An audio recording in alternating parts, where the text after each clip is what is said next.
Good morning.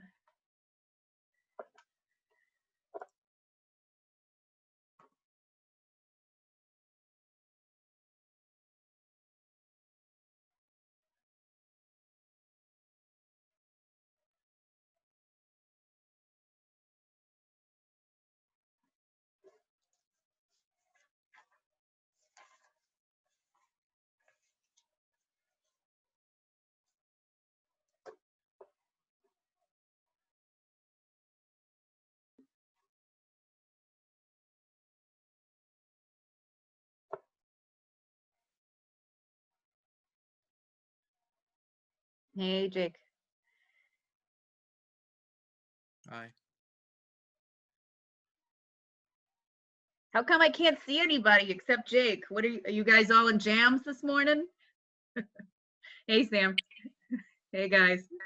That's better. I feel better now. I'm like under my blankets in my pajamas. That's totally fine. You're ready to present though, even while sleeping? Yes.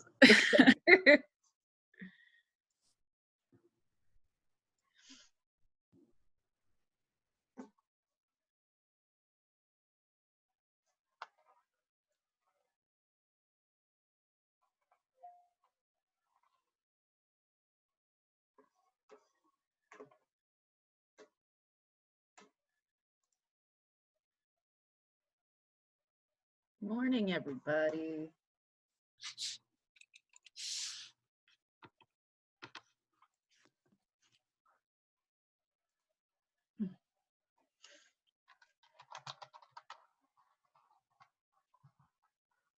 Kate can't make it. She just wrote us. She's sad to not be joining us, but she'll catch us next time.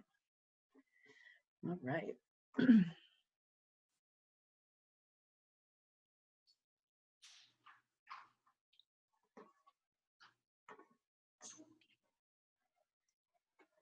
Okay, so our goal today is to get through the rest of our book clubs and then perhaps start our lecture and get through a little bit. Just facing on it. Webinar on chemicals. Is that today at noon or Wednesday at noon? Did I get that or have interest in it? Go back trying to look. I forwarded on and I read it before them, and I think it would be awesome. And I don't want any of us who's interested to be chiming in late if you are interested. So we don't interested on sort of regional and conservation content. So check it out. All right. Is there anyone in our lineup today? I hope you guys had a good weekend. Who wanted to go first? I've got Jake, Sam, Taylor, Kirsten, Rachel, and Hannah Rowan. I can go first. Okay. All right. Let me get you queued up.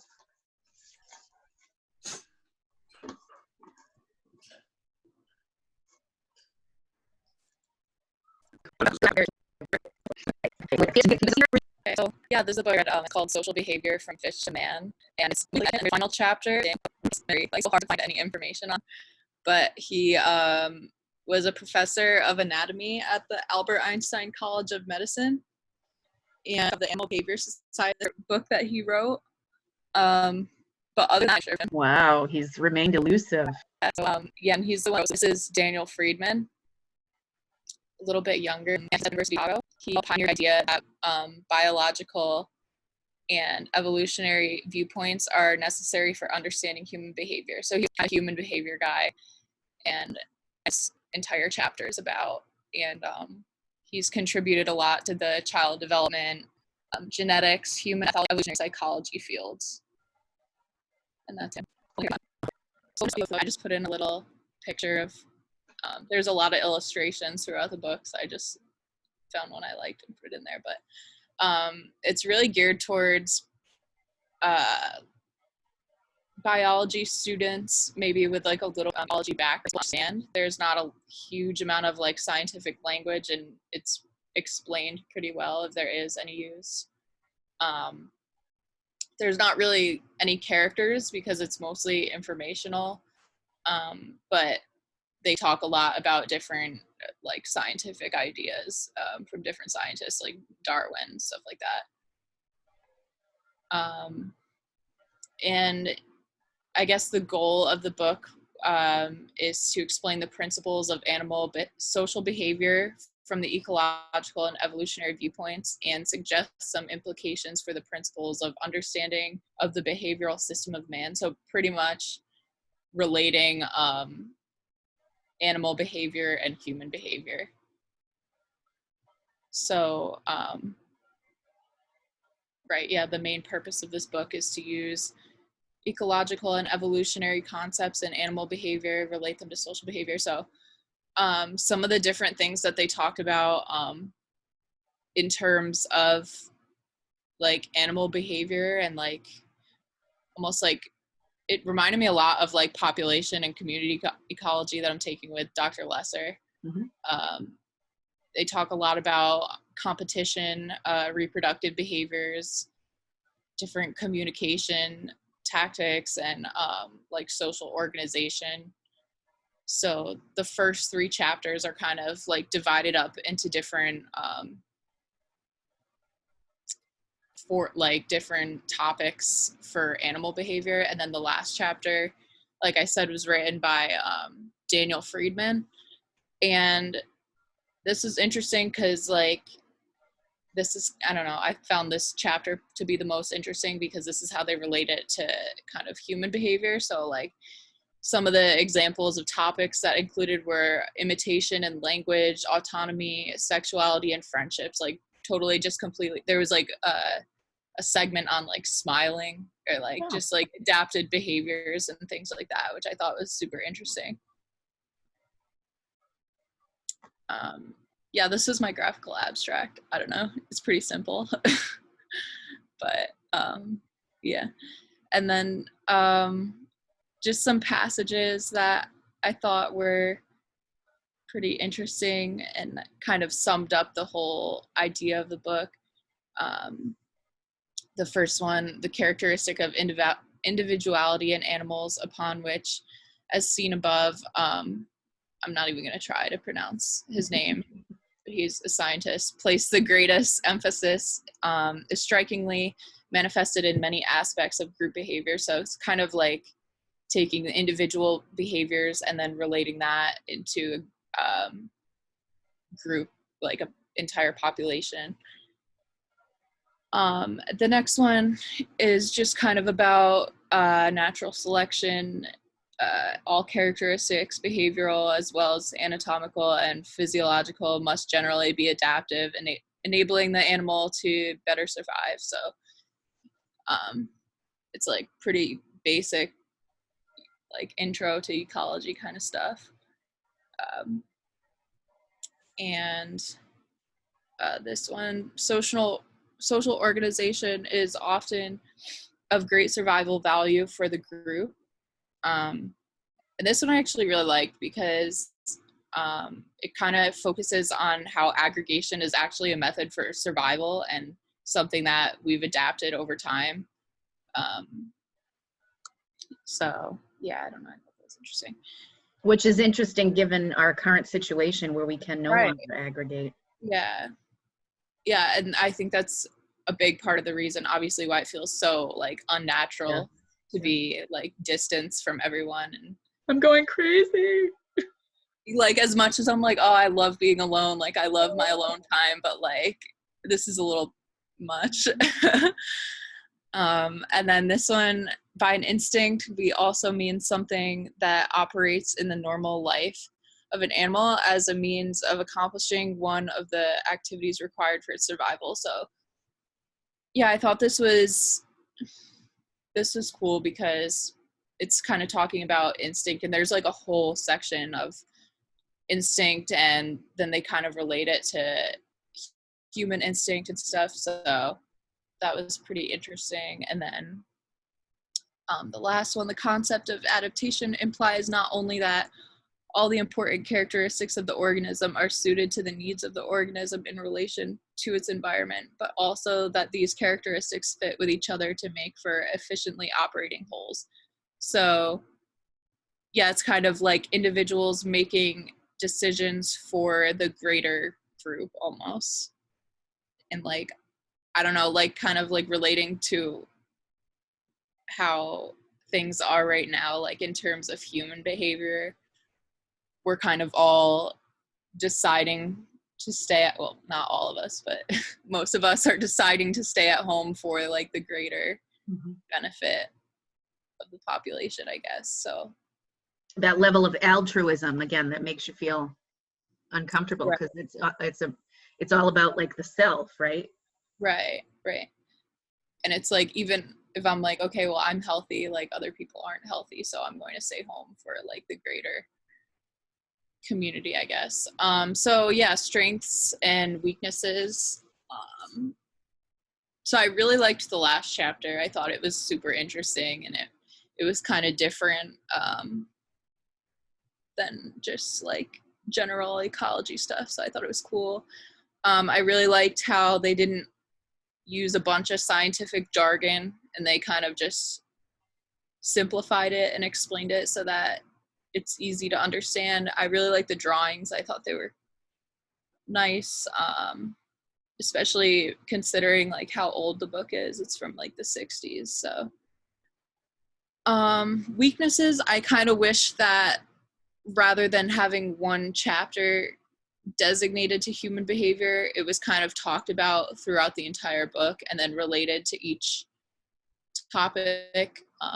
I just thought that'd be a better way to organize it. And then just some of it was pretty dry, and I don't know. Yeah. So I do think that social behavior, like this book, put social behavior into a format that's not technical and it's very introductory. So it would probably be a good, like a good reading for like an intro to human behavior or ecology type of class. And it brings the science of animal behavior and fresh viewpoints at the time of 1964 to the phenomenon of human behavior. So I think for the time period, this is definitely full of new ideas that maybe aren't new to us anymore, but in the 60s probably were. So last thoughts. I felt that there was some bias just because it was kind of heavier on the side of animal behavior and less of like human psychology. But I think that a lot of the theories and ideas still hold value. I know a lot of it was stuff that I'm still learning about in my classes today. So like it's still relevant. And it's related to the course because it's the foundation for the idea that nature and man are not two separate things. Rather, we are just a part of nature, which we kind of talked about that with some of our in-class readings, like at the beginning of the semester. And it definitely forced me to think about normal human everyday behaviors through a different lens, which I really appreciated. All right, so a so-so.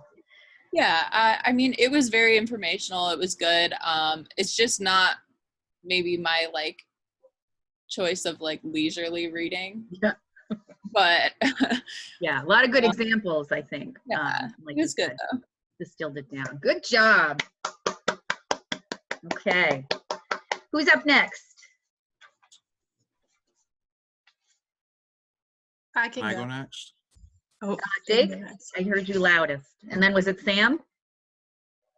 yeah. Okay.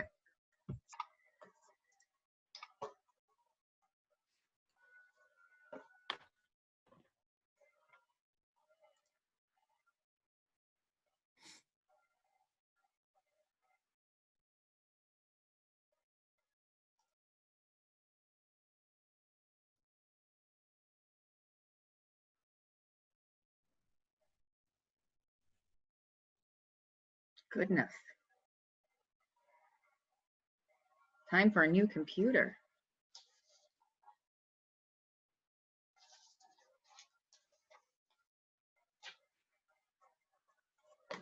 All right. Okay, so I read the book View of Science and Nature by David. So David Coleman was born in 1948. He lived in Montana. He went to Yale and Oxford, and so he was a writer. He wrote some novels. He also wrote for Outsider magazine, and he did some pieces for National Geographic. Smart cookie. So these are some of the books that he's written. So I think some of the more mostly known ones are The Monster and God and The Song of the Dodo.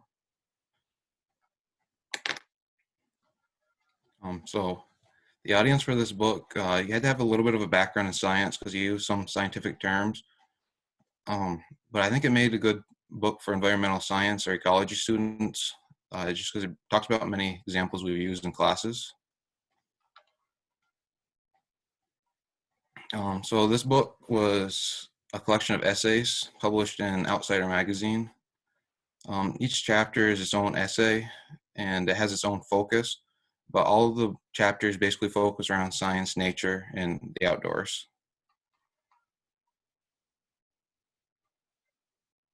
So the thesis, nature is a complicated and surprising subject that humans have a lot of interaction with. It's just seen throughout most of the chapters that thesis just focused throughout. So summary, each chapter was its own story. So David Quammen would talk about some science, but then he had to relate it back to his own life or a story he's heard from somebody else. Some of the stories included black widow spiders, earthworms, Archaeotruix, scorpions, carnivorous plants, quiet dogs, okapi, and the Gaia hypothesis. Quiet dogs. I'm intrigued. Yeah, I have a little bit about that in a little bit.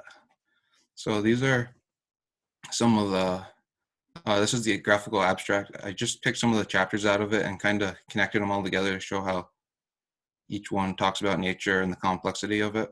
So starting with the spider, that's a black widow spider. He talks about whether or not we should kill spiders if we find them in our house. I have a little bit more about that in the passages. Going clockwise, it talks about Charles Darwin and his research with worms. Then another chapter talks about the spoonworm and alligators and how they're connected by climate controls what sex they're going to be. Going down to the bottom, Quammen got a phone call from one of his friends, Norwegian Leo, that asked him, what's the largest mammal you've ever heard of? And the answer was the okapi. It's a mix. It looks kind of like a mix between a zebra and a moose, but it's actually more related to a giraffe. And it lives in the Belgian Congo in the forest. And I just found that interesting. Continuing on clockwise, talks about birds in Guam and how snakes have affected them. Then it talks about cheetahs and the bottleneck effect. Then it goes into the Gaia hypothesis with Earth, asking, is Earth an organism? So like many of the problems that we see today with climate change, will Earth correct it themselves? Continue on, it goes to the iguanas in the Galapagos. So that chapter was named The Flight of the Iguana, which basically just described Charles Darwin throwing iguanas into the water, and they would swim back because in the water there were predators, but while on land there weren't any. So they just would always come back to the water. And one of the last chapters was talking about the Okafiniki swamp. I have a little bit more about that in the passages. Action packed. All right.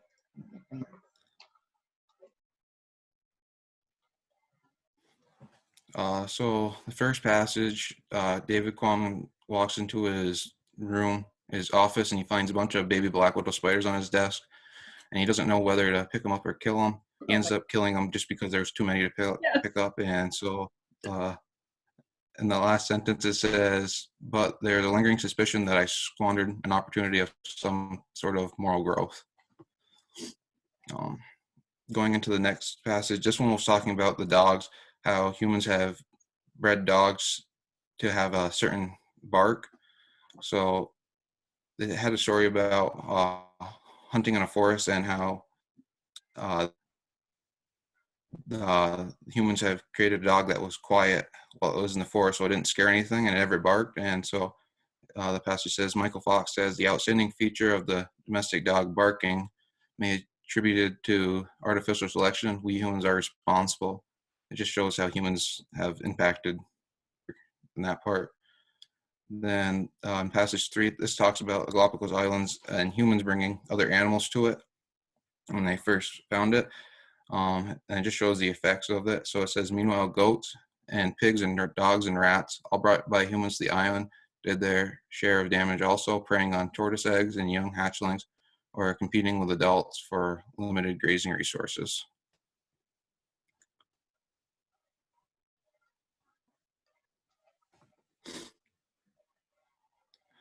So passage number 4, this talks about the Okahiku swamp. In the 1890s, the swamp was sold to some canal companies who were going to drain the swamp for because it was filled with lumber that they could get out in agricultural land. But this passage says that roughly the point, the effort when water was expected to begin surging out toward St. Maria's toward the Atlantic, widening out of the channel with an inexorable force of the call of the sea. The opposite happened. The waters began flowing back into the swamp. This chapter just kind of showed that nature is complex and is unexpected. And the last chapter, our last quote is from the last chapter, where he talks about, at the beginning of the chapter, he talks about the Greek philosopher, and he says, we cannot step twice into the same river, for the waters are continuing flowing on. And so this chapter continues on, and it just shows how Kwame had friends that were on a stream that they used to fish on. Their friends moved away, and he went back fishing alone one time, and it just seemed all different compared to when it was with his friends. It's like when you go back to your elementary school and you're like, oh my God. Right? Yeah. So the strengths, you can tell that Kwame really feels strongly about the material that he's talking about. And he connects a lot of the facts that he's saying to stories of his own life. For the weaknesses, there aren't very many weaknesses in the book. Just some of the data that he used, some of the numbers may have changed because the book was written in the 1980s. And there was a couple chapters in the book that really didn't focus around science. There was like 2 of them, I think, and they just didn't really go along with the book. So he really didn't contribute anything new. He just kind of built off of, or he described material that had been already found. So there wasn't much bias in the book, because if he talked about one side of a subject, he'd always go back and talk about the other side. And the only errors I really could find was there was a couple numbers that I know have changed since the time the book was written. So, and so many of the topics in the book we've covered in class. It just kind of gives more examples to what we've talked about in class. And so the book just kind of opened my eyes more to what he talked about, especially with the first chapter talking about the spiders. It kind of got me thinking more about whether or not I should try to move them outside before, or if I should kill them. And the rating, I gave it a 4.5 Pagalongs. There just those 2 chapters kind of made it not have a 5. Sounds interesting though. A lot of good narratives and vignettes, different stories. Good stuff. Thank you, Jake. All right, Sam is up.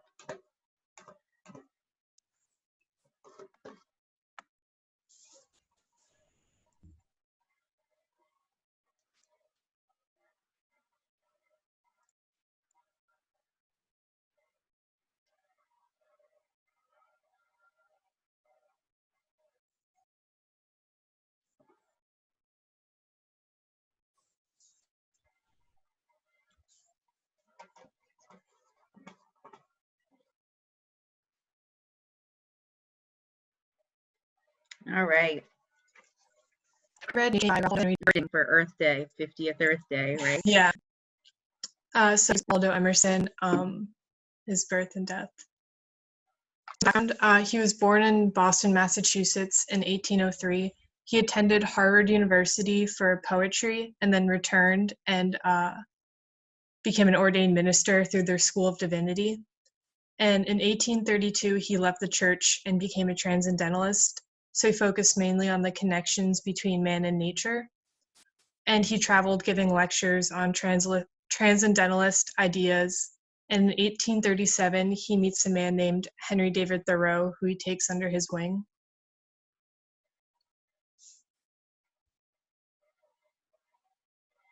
Anything you want to say? Nice beard. Yeah, yep. Background on Henry David Thoreau. He was born in 1817 in Concord, Massachusetts. He also attended Harvard and graduated in 1837. 1840 is when he began writing nature-inspired poetry. He was then exposed to transcendentalism by Emerson and turned towards a more spiritual and empirical way of thinking. Thoreau is most known for his work Walden, in which he wrote about building and living in his own cabin on Walden Pond. And at the time of the industrial period, this lifestyle interested and intrigued many people. So the main audience in the thesis statement. The main audience for this book are those who are deeply interested in the natural world and interpreting the natural world into all aspects of life, whether it be religion, work, or just scientific explanations. And the thesis statement is individuals should have an understanding and spiritual connection with nature and their surroundings, mainly stressing on taking notice of the changing forms and often overlooked aspects of our environment. The summary, this novel is a combination of Nature by Emerson and Walking by Thoreau. So it's just all essays. There aren't really main characters. It's just all kind of different sections. But the main points that Emerson makes in his section are our experiences give us the answers to all our questions about the universe. Nature is godlike, but also the means to understanding God. Nature is what is unchanged by man. And the main points of Walking by Thoreau. All people still have primal tendencies and relationships to nature. Man is moving further away from nature by participating in society, and exploration in the natural world is essential. Here's my graphical abstract. So each individual must develop a personal understanding of the universe, making the celestial being, God, or etc., something tangible, and nature can be related to, or is the universe is within everything. So my 5 passages, characteristically, Thoreau both acknowledges the impoverishment of the landscape and registers it as a personal fact.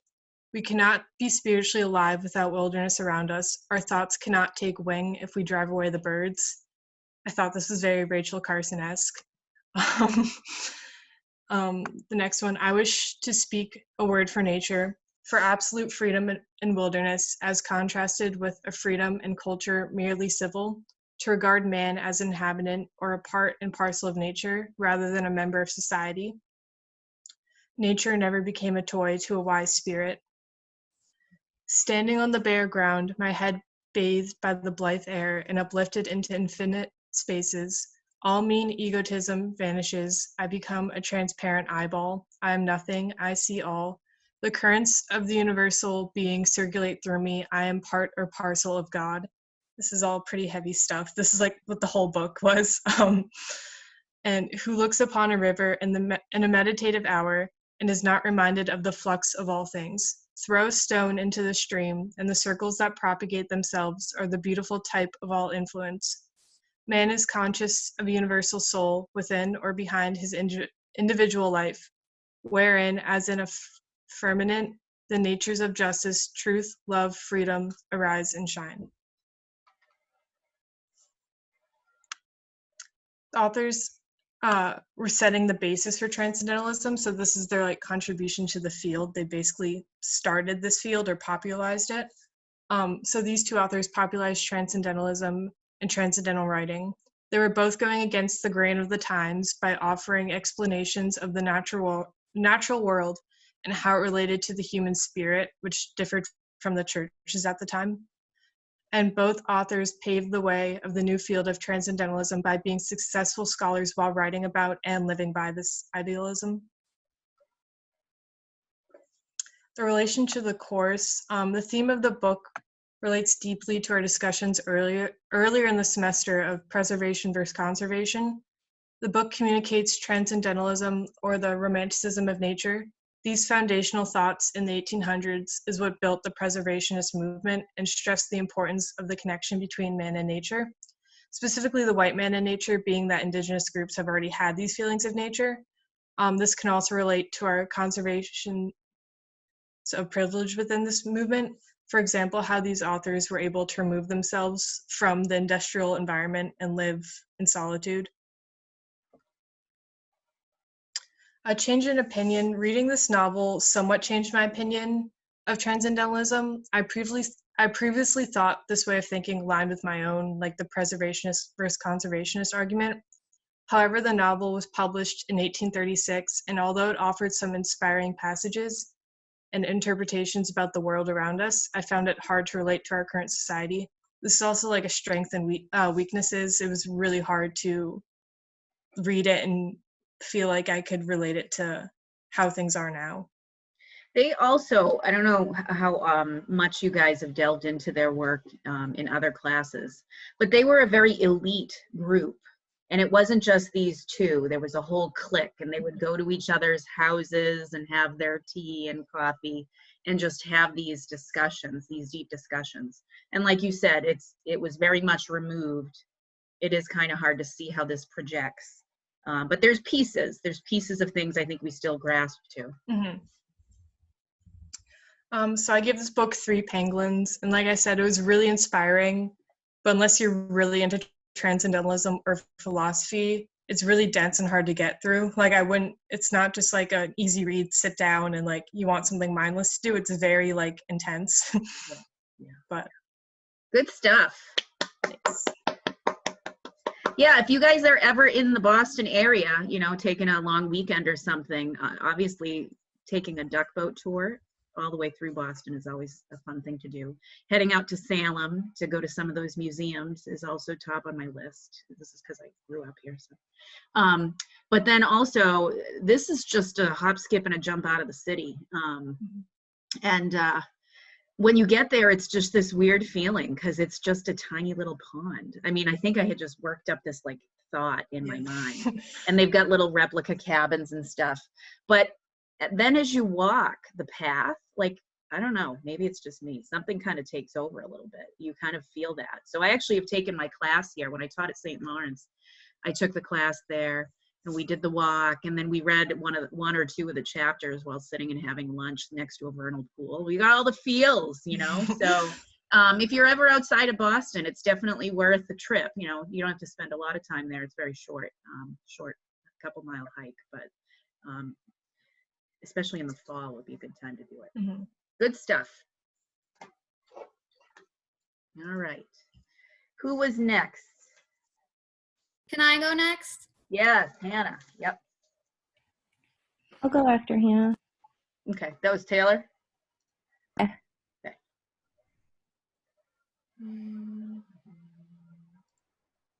Hannah, you want me to do the PDF because the other one was weird? If it doesn't matter, I can, either one is fine. Sometimes the format gets messed up on the other one whenever I convert it for some reason. We'll see.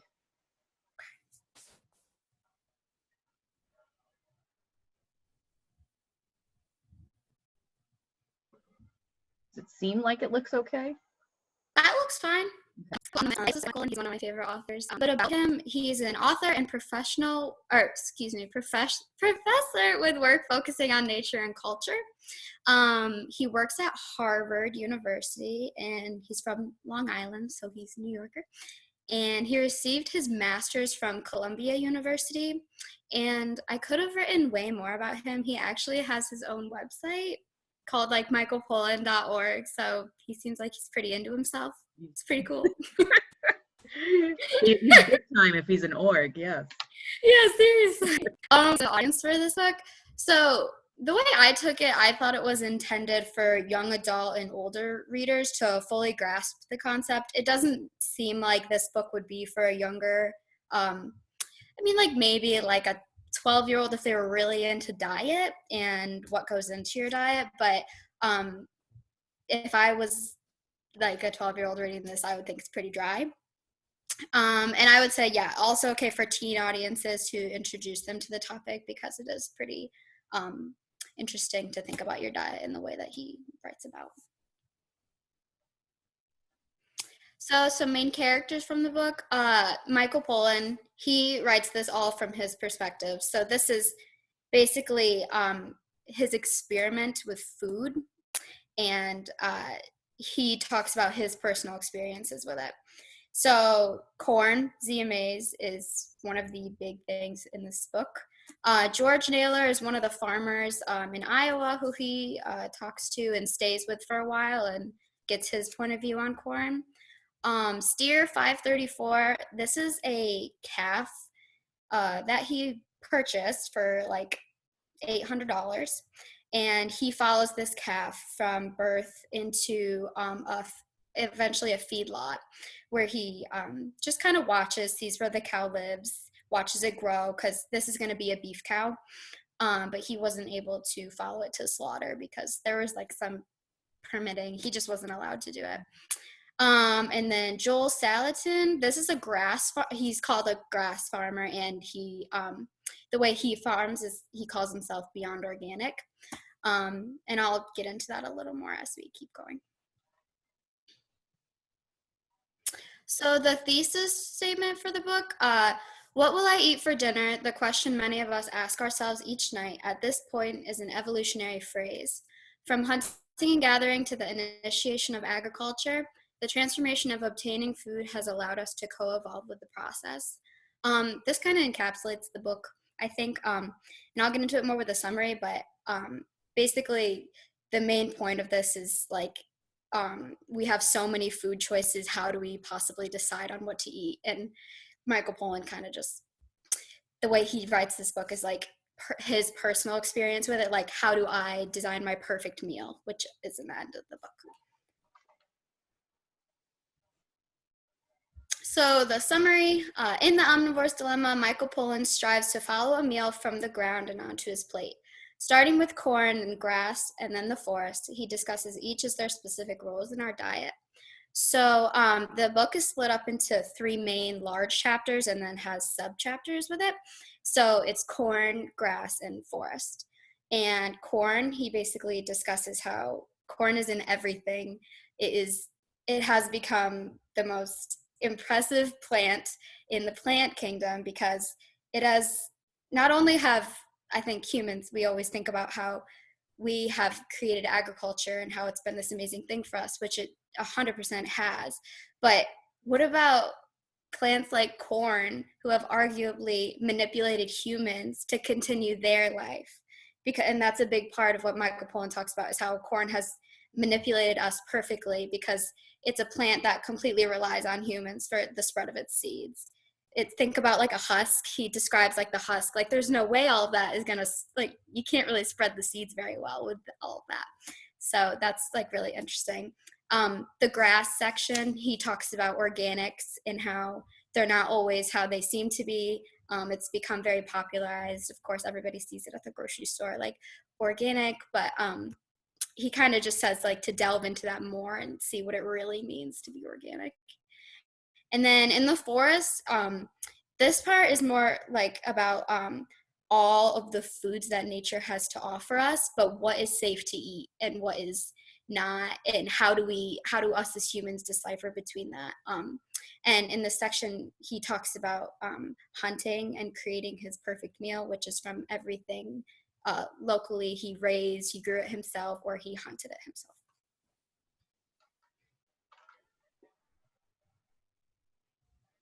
So this is my graphical abstract for one of them. I have 2.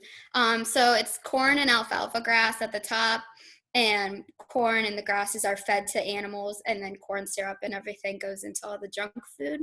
And then we eat not only the junk food, but we eat like the beef and the chicken and the pork. So it's just thinking about kind of the main idea of the book, like starting from the top and going down. And then my next graphical abstract, this is just like the evolution of humans, along with like the first picture is supposed to be foraging and then agriculture. And then now we have like agriculture has allowed us to have so many more foods at reach than we used to have. So to start off with my book passages, the way we eat represents our most profound engagement with the natural world. Daily, our eating turns nature into culture, transforming the body of the world into our bodies and minds. Michael Pollan thinks about this very, very deeply. He thinks about diet very deeply, which I think was one of his driving factors to write the book. So these many quotes like this are scattered throughout, where he takes everything into account about our diets and how it's not only like a physical thing, but also psychological. So cows eating grasses that had themselves eaten the sun. The food chain at work in this pasture could not be any shorter or simpler.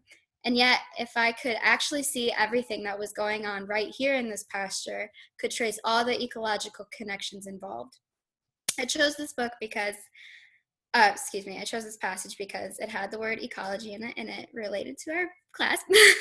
And I thought it was really cool, just that first little part, cows eating grasses that had themselves eaten the sun, because just like, once again, another part of the book where he traces it from beginning to end. Eating puts us in touch with all that we share with the other animals and all that sets us apart. It defines us, just showing that we're all connected once again. If you didn't have ruminant animals, all of this, he gestures to the high plains rolling out from his ranch in every direction, would be the great American desert. And if I remember correctly, this was Joel Salatin, one of the farmers that I mentioned, saying this quote. And it's just true how a ruminant animal like a cow can transform something like a grass or the meal that they're fed into amazing foods for us all.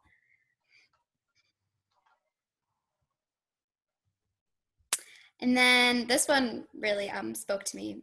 Taking a life is momentous, and people have been working to justify the slaughter of animals to themselves for thousands of years, struggling to come to terms with the shame they feel even when the killing is necessary for survival.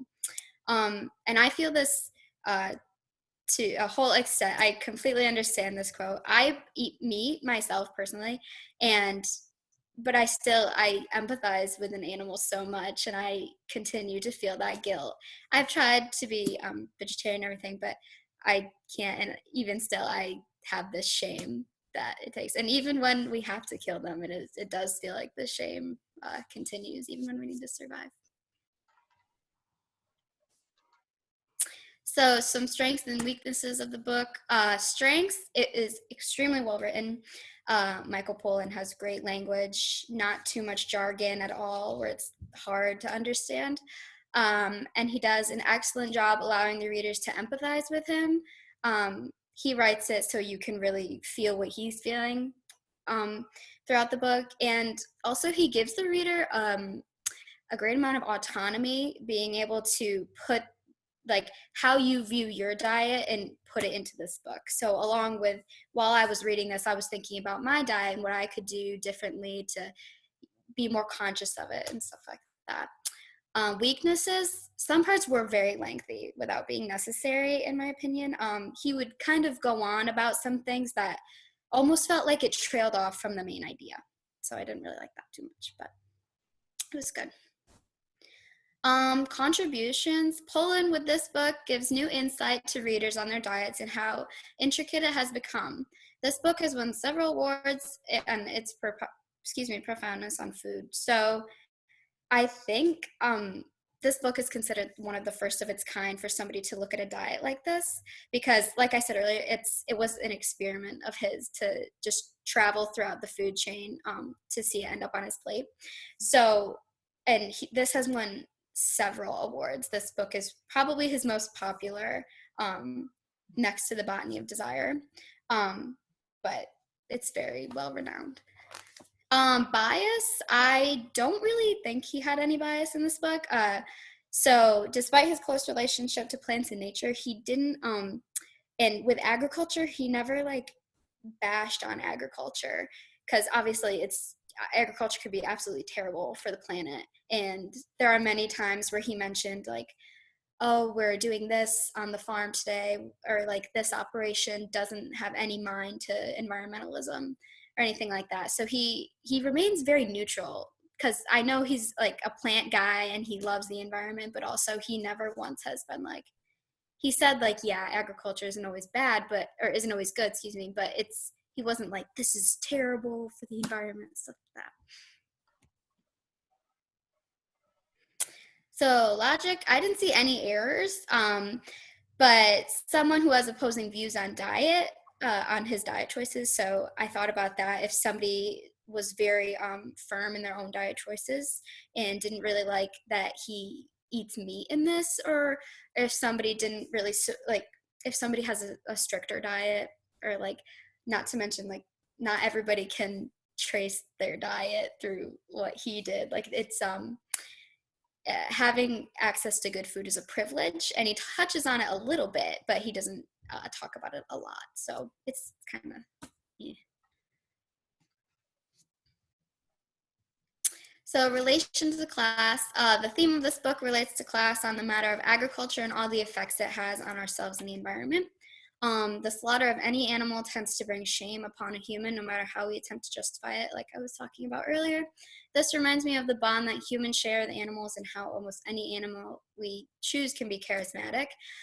This charisma alone prevents people from eating meat, reminding me of why people want to help conserve endangered charismatic animals. So like we talk about, like a polar bear is so cute and we love them, and that's why we want to conserve them. It's similar in the book why we don't want to hunt and why we feel that shame that we do. Opinion change. I definitely, after reading this, have looked at my diet more closely, and everything I eat, I'm like, I wonder like how much is in this, how much corn, and what it took to get here. And I'm more conscious of where my food comes from as I try to do that. Anyway, it really opens your eyes when you read this. Ooh, yay. 5 penguins for sure. Yay. Look at those beautiful creatures that hopefully are not the ones that caused this COVID outbreak. I know. Well done. Good stuff. I'm going to have to read that. It's so good. You Yeah. really, really should. Yeah. I definitely, we live near, so close to all these CSAs. I definitely want to reach out to them this summer and connect. All right. Whoops. Taylor, you wanted to be next, right? Yeah, I'll go.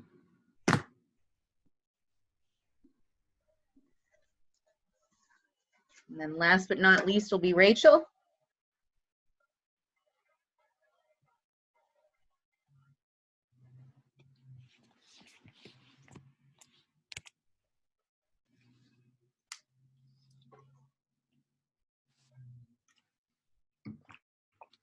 Okay.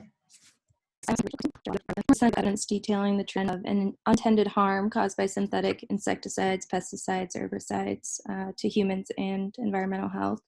It's critical to some other story. Or discusses how the attempts to improve efficiency of pesticides has resulted in their increased toxicity. She explains how pesticides negatively impact humans, where they're stored in fat, and in animals as well, where they're stored in fat and tissues, and they build up over time and then are passed along in the food chain. She also offers several safe natural methods that could replace pesticides, arguing that these would improve modern agriculture, cost less, and would result in less pollution to the environment. And then she touches on issues of funding, where these chemical solutions get so much more funding than biological or natural solutions.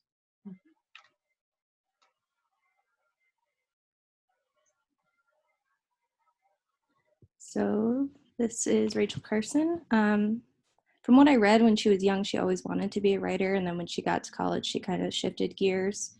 So she had a bachelor's in marine biology and then a master's in zoology.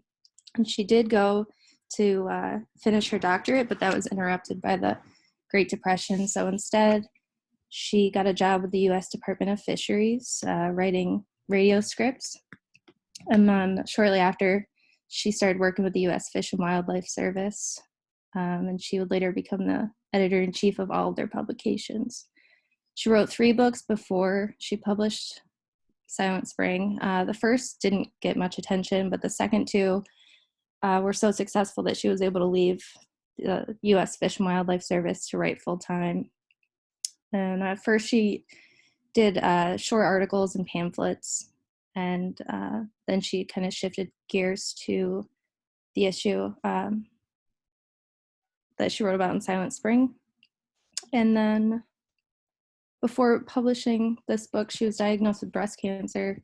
I thought this was kind of cool. She completely hid it from the public and went on to do interviews about the book, which was obviously very controversial. And then she also did a congressional hearing calling for new policies, all while struggling with this. So.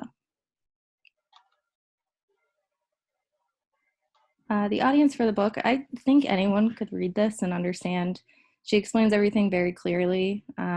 She does use a lot of scientific terms, but she makes sure to explain them to the point where the general public could understand.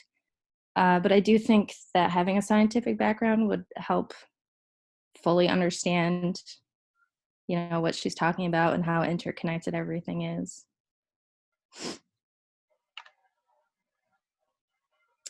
So there aren't really main characters in the book. She does include short stories throughout, but I would say the main characters are the chemicals. So the main groups were the chlorinated hydrocarbons, organic phosphates, and then herbicides. I thought this was worth mentioning because I didn't know prior to reading. DDT can actually break down into 2 other toxic chemicals. And then these organic phosphates that I had never heard of are so bad, even worse than DDT. Malathion, we have an enzyme in our liver that can safely keep us safe by breaking it down. But if anything interferes with that enzyme, it's extremely deadly. And then parathion, thought this was interesting, is actually commonly used to commit suicide in Finland. That's how deadly it is. And we spray this on our food, which is just mind-boggling to me. We'll go to the next one. So the thesis statement of her book, I contend that we have allowed these chemicals to be used with little or no advanced investigation of their effect on soil, water, wildlife, and man himself. Future generations are unlikely to condone our lack of prudent concern for the integrity of the natural world that supports all life. This is my graphical abstract. So we have spraying up in the top left, and then this gets into our soil and affects the insects, which then affects the birds. She saw a huge bird die off and fish die off as well. And then at the bottom we have pollution of waterways and dead fish. Our lack of research that made so many people sick. She talks about that a lot.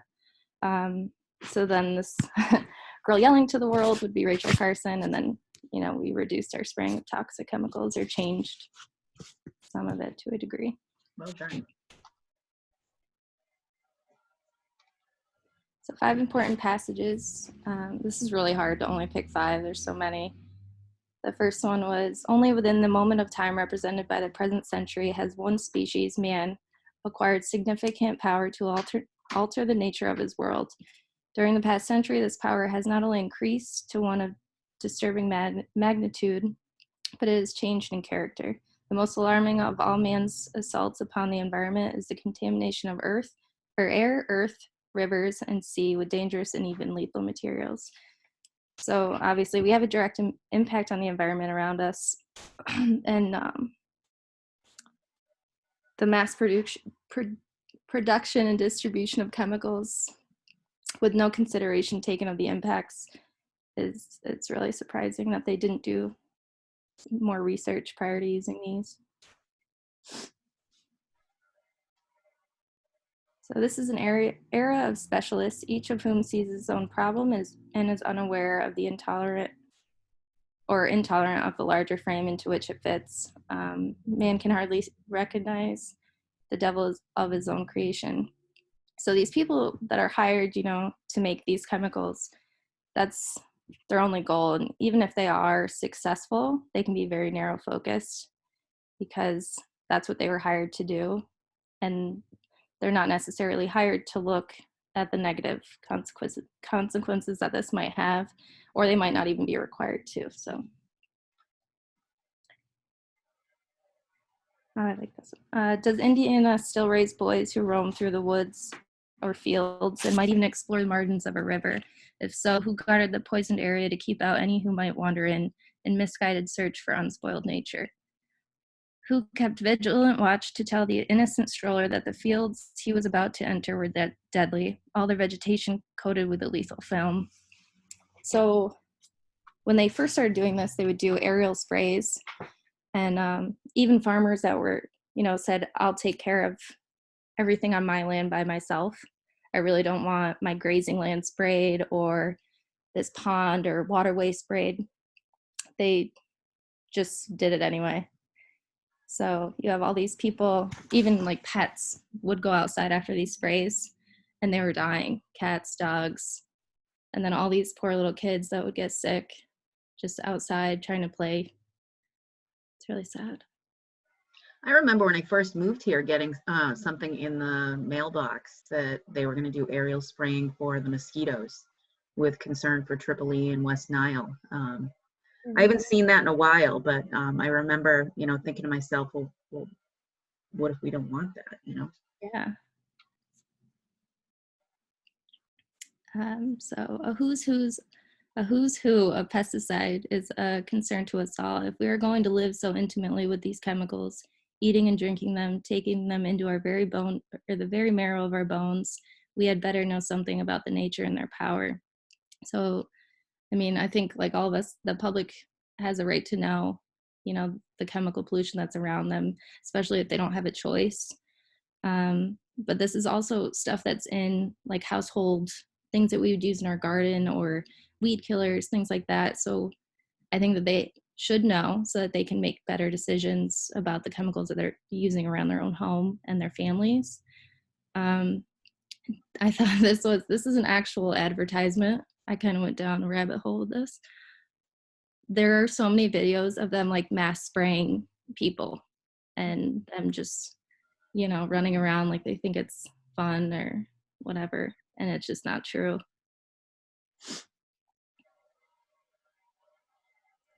So this was in England after they noticed huge bird die-offs.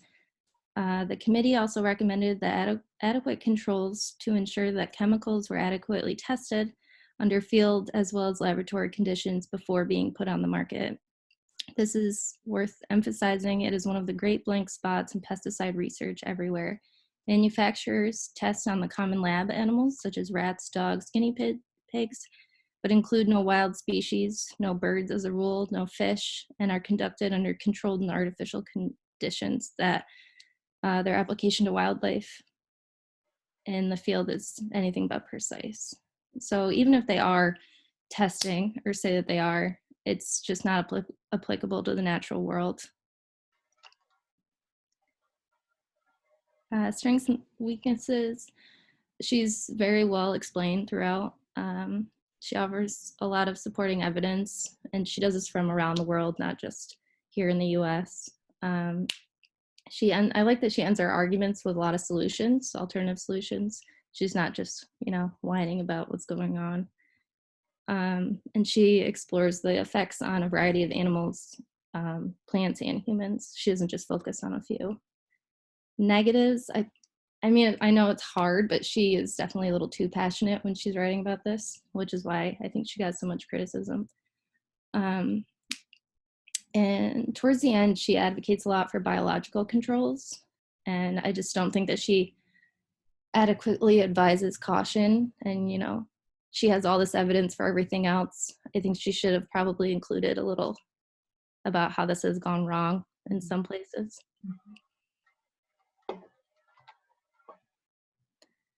So I do think that she exhibits a little bias, but as a former employee of the Fish and Wildlife Service, I think it's kind of hard not to, especially because they were the first to receive calls about these huge die-offs and be the first to go out and look to see what was happening.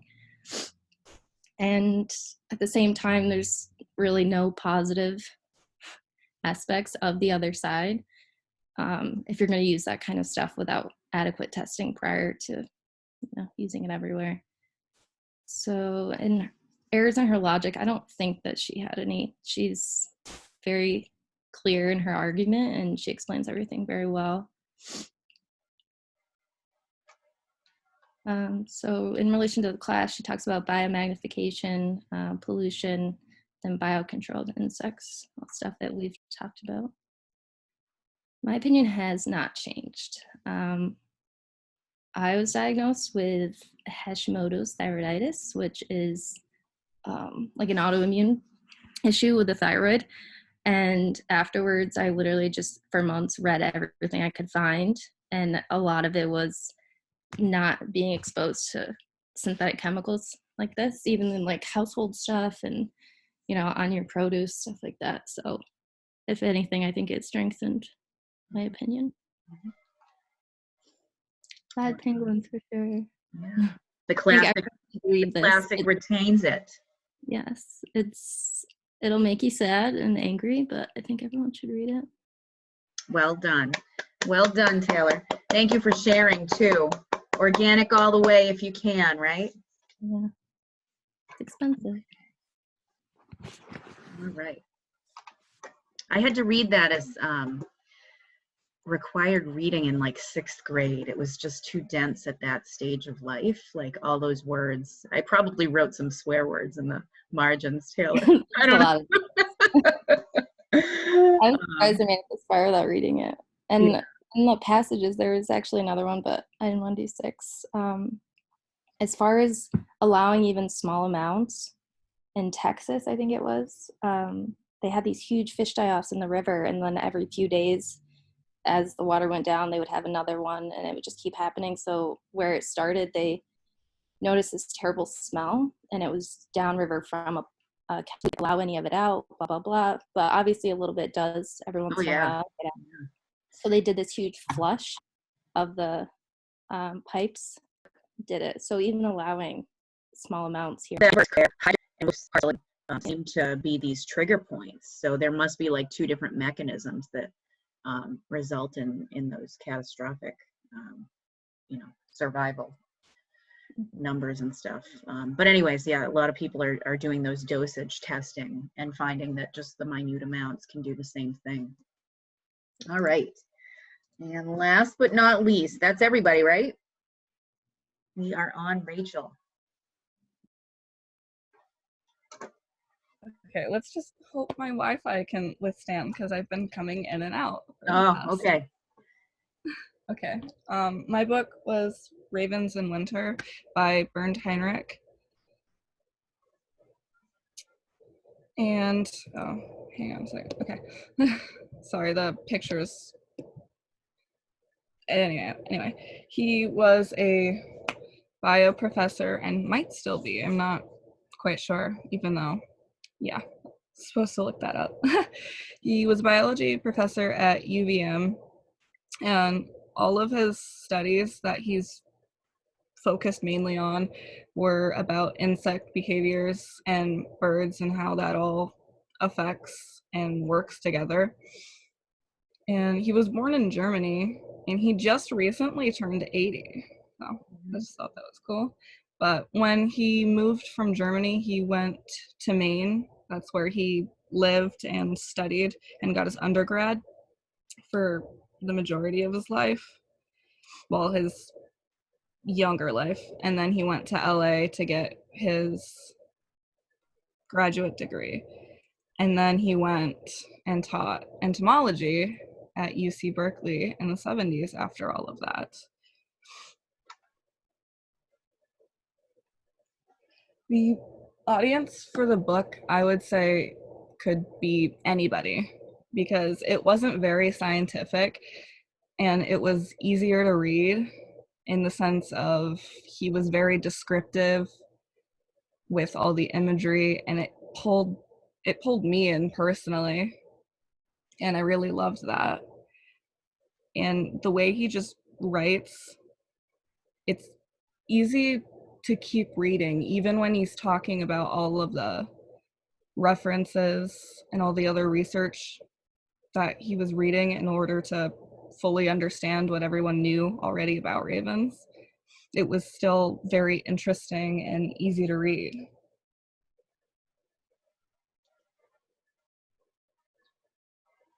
I wouldn't say there were any main characters other than himself, because the book was mainly his thoughts and how he was studying. But there was one or two chapters where he was doing research in his home with some ravens that he was not really hand raising. They were like half wild, half tame. And they were Theo, Thor, Ralph, Roe, and Rave. And that chapter on its own was pretty adorable. But there weren't really any main characters.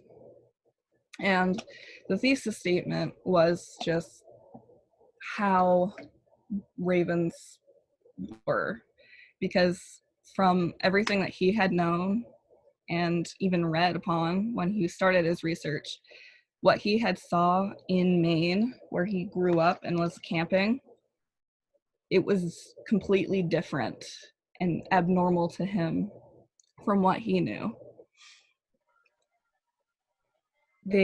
Ravens aren't really known for being social birds, and when he was driving to the campsite or even just walking around it, he saw a lot of these birds, these ravens, were actually calling each other into the bait, and he wanted to figure out, that's what the entire book was, do they actually recruit, and why so?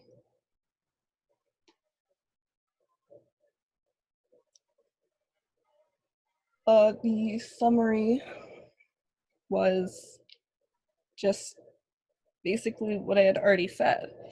He wanted to figure out what the birds, why they were doing what they were doing. And what I liked, which is one of the passages that just kind of made me laugh, was he liked the idea of a sabbatical leave doing all of this, because he got to stay at his camp. It was just funny to me. I gotta come up with an idea like that. Yeah. But how he wrote was very descriptive, like I previously said, but he took the reader, me, through his everyday, like what he would do. Like he would talk about how he woke up, how he set out the baits, what his hypotheses were, and he would even track how many birds. So basically in his notes, he just wrote that out. And it was both interesting and kind of long-winded, but I'll get into that in a minute. But throughout the book, he found out that they weren't really recruiting per se. It was just mostly juveniles trying to find potential mates during their earlier years after they left. But he also found out that during the night, they all roost together, and some will even follow other birds to food sites the next day. I find him to be an interesting writer in that he's sort of like an everyday guy who likes to go out on these nature walks, and he just is a really good observer, and he's kind of eccentric to the fact that he'll have a notebook and he'll just incessantly walk that same path and walk that same path and observe to see if there's changes, noting it all, and then all of a sudden he's got an experiment, and then he digs into like the theory behind it and kind of presents it to us. And I'm hoping that's what this book was as well. But I find in all of his work, that's sort of his method. That was my graphical abstract. it kind of just shows how, or tries to show how during different parts of different seasons, the behaviors change. And that's because, like with the juveniles, their first winter is when they're, trying to find the mate, not really like mating, but like courting and trying to be like, hey, could we mate for life? But at a food site, so yeah.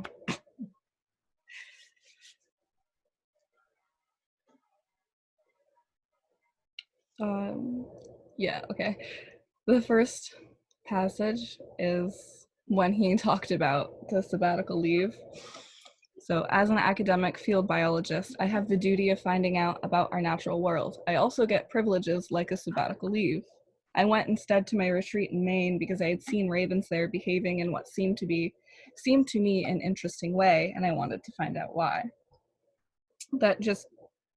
It was at the very beginning of the book, and it paints like a great picture of what the book is and what he's trying to do, as just figure out why the ravens he saw were acting so different than what everybody already knew about them. And second, when I was very young and didn't see what seems obvious to adults, I often thought I was stupid and unsuited for science. Now I sometimes wonder if that is why I make progress. The ability to invent interconnections is no advantage where the discovery of truth is an objective. And I really like that because he's a well-respected professor and researcher.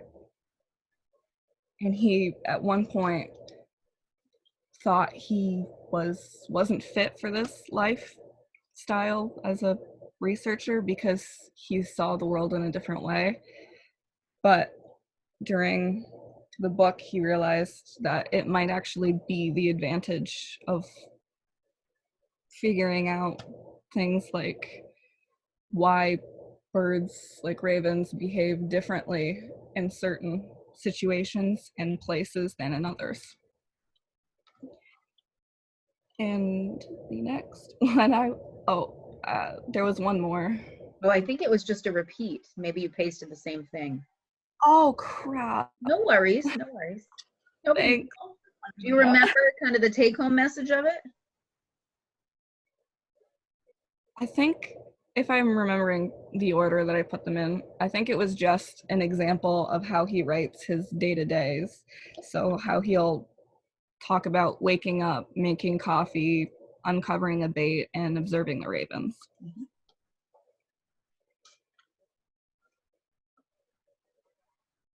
If a male can bring a potential suitor to a carcass and show her that he, and hence she as well, can feed at it, the ultimate proof of his worthiness is the food he provides.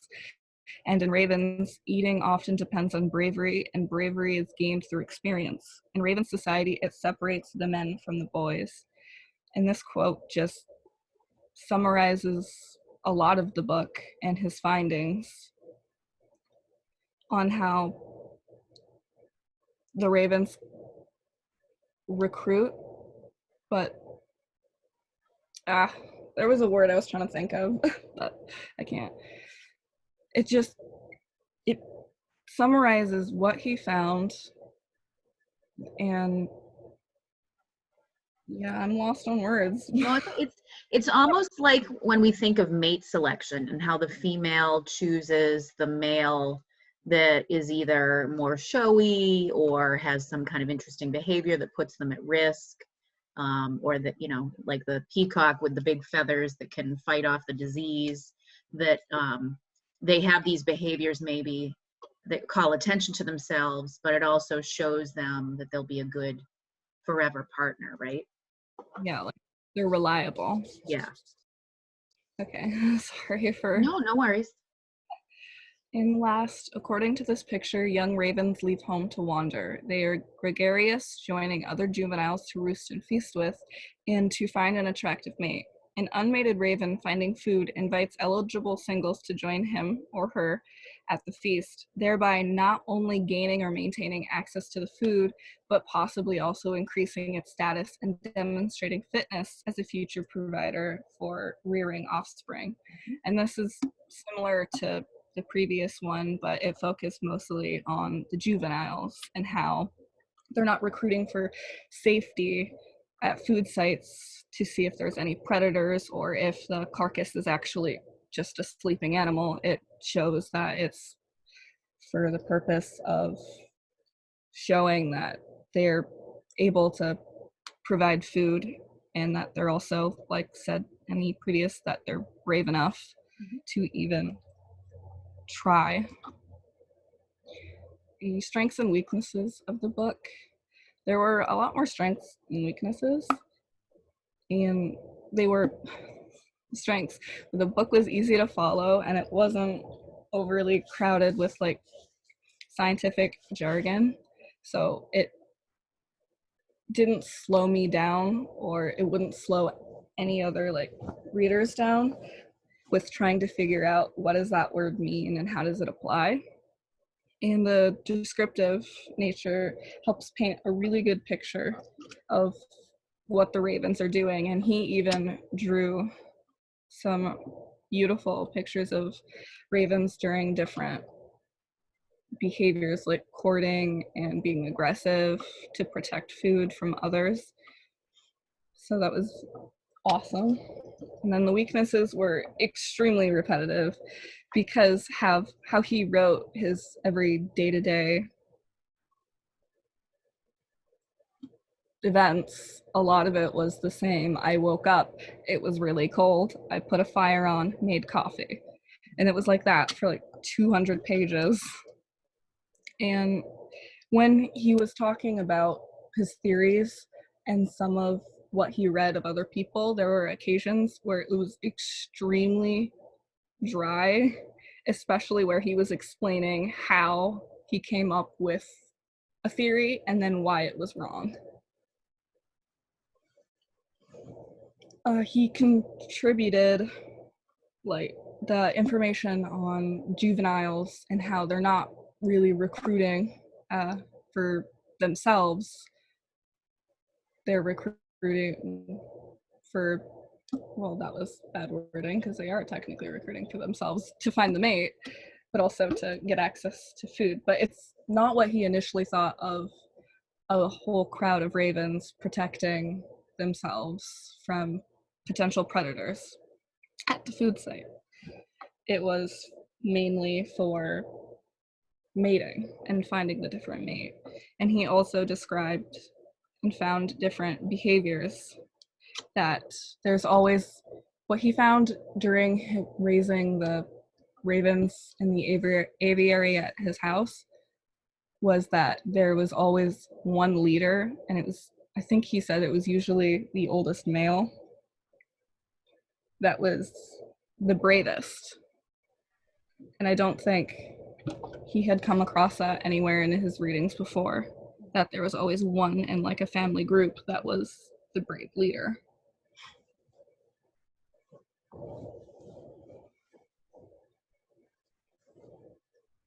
I don't think there were really any logical errors, but there were some times where he seemed to throw off or disregard certain events or opinions of other people just because they weren't scientific, which I can understand. But some of these people live in the woods and are interacting with ravens every day, and he seemed to just hear their story and go, oh, okay, sure, that's real.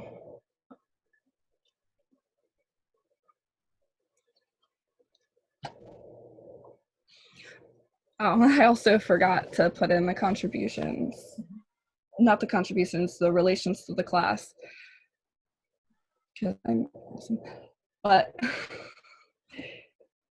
the relationship, what it could offer, how it relates to the class, sorry, I can't think, is that the behaviors of the ravens and what he has found could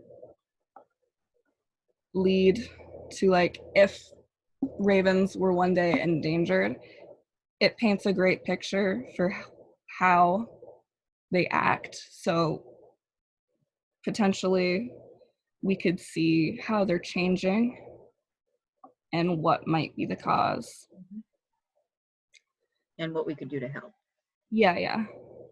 And it didn't, my opinions didn't change because it was more of an informative, like, ravens do weird things for weird reasons. So it increased my knowledge and my interest about the ravens, but I didn't really have an opinion for it to be changed.